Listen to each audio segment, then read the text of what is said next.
when you're actually writing checks to people, it's not a tax credit anymore, it's a spending bill. And so you have to say, do you want to spend more money? Obama's kind of spent everything that wasn't nailed down, so I don't know that there's more room there. But your argument that we are all focused on income inequality as something the government is either capable of fixing or wants to fix. President's been president for 5 years. If he wanted to do the minimum wage, he could have done it in year 1 or year 2 when he had supermajorities in the House and the Senate. Didn't want to. So the idea that this is some burning concern that he has, it just isn't true. He may want to talk about this because we've had 50 years of the war on poverty, the idea that the government could make people not poor. That hasn't worked out very well, but it cost a great deal of money. They don't want to talk about that. They don't want to talk about the last 5 years where government was going to create permanent jobs, shovel-ready jobs, by spending a lot of money. They don't want to talk about that. So now they have a third thing, a new metric, which is really good because you can make everybody in the country poorer and still have less income inequality if some people get whacked more than other people. That government's probably capable of doing.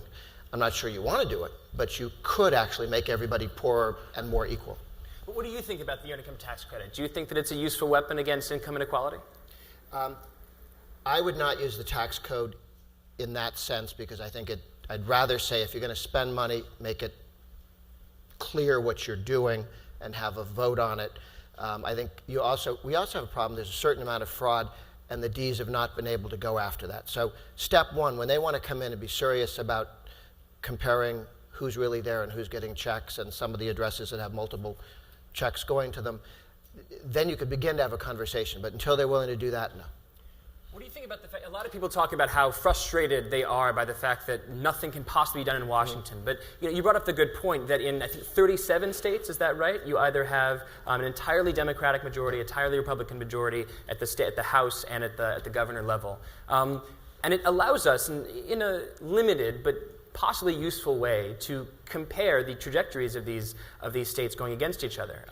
Do you draw any lessons from the states? Yeah, absolutely. Look, in Washington, you have a House and a Senate that want to go in different directions. People who talk about the good old days of bipartisan compromise are telling you how old they are.